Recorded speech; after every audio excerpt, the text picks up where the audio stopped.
ECM engine.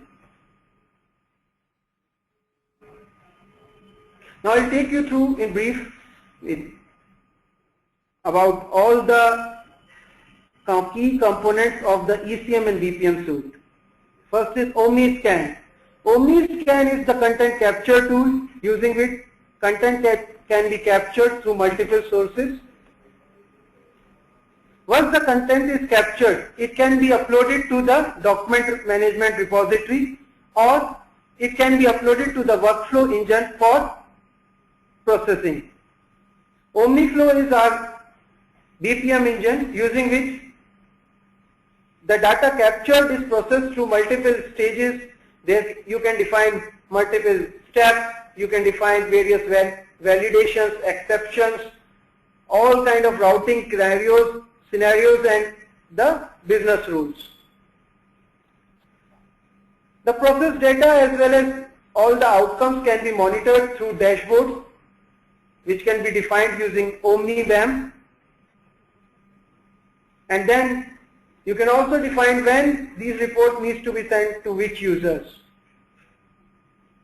Once the processing has been done, then all the persuasive content can be sent to end users or the applicants through Omni output management system, using which you can define templates of correspondence, licenses, certificates, etc., and that can be sent to users as per the schedule or on real time.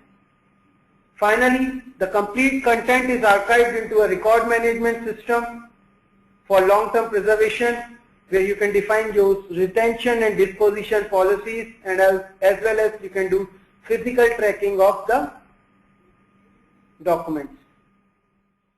And then the backbone of this complete system is OmniDocs, which is a document management system which is platform agnostic, and you can archive any kind of content, be it audio, video, be it scanned document, be it image, be it PDF, be it Word, etc.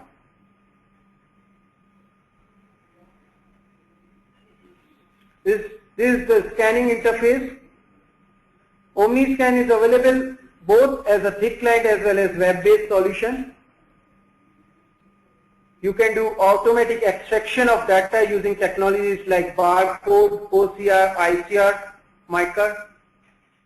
And then you can define all the segregation rules to segregate one record from another in a batch.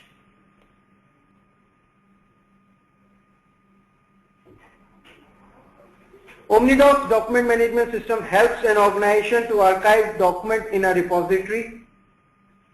So you can create a Windows-like folder structure which can be mapped to your business scenario, or it can be an organizational hierarchy of content where you can archive all kind of content into folders and subfolders. Then users can perform various library services like check-in, check-out, versioning, collaboration. The documents can be shared with other users based on rights and usage. Then there can be search criteria which can be defined, using which information can be retrieved from the system. And then there can be reports using which you can see what is happening into your repository.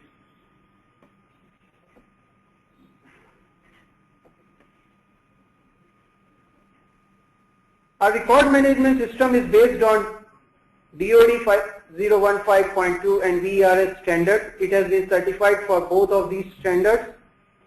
And then within the system, not only you can manage the electronic but your physical record also. You can define the retention, disposition policies. These policies can be based on time as well as events. See, in government the document needs to be used for 10 years, 20 years, 50, 30 years. So in case you want to move the document after 10 years from one location to another location, that can also be done through our system. I give you an example. Many government organizations are having offices in locations which are pretty costly in terms of real estate. So once the active usage of documents is over, they can shift those documents and free that storage space for other means of purpose. They can shift the documents to some off-site storage if they are not required. And that complete movement can be managed through the record management system.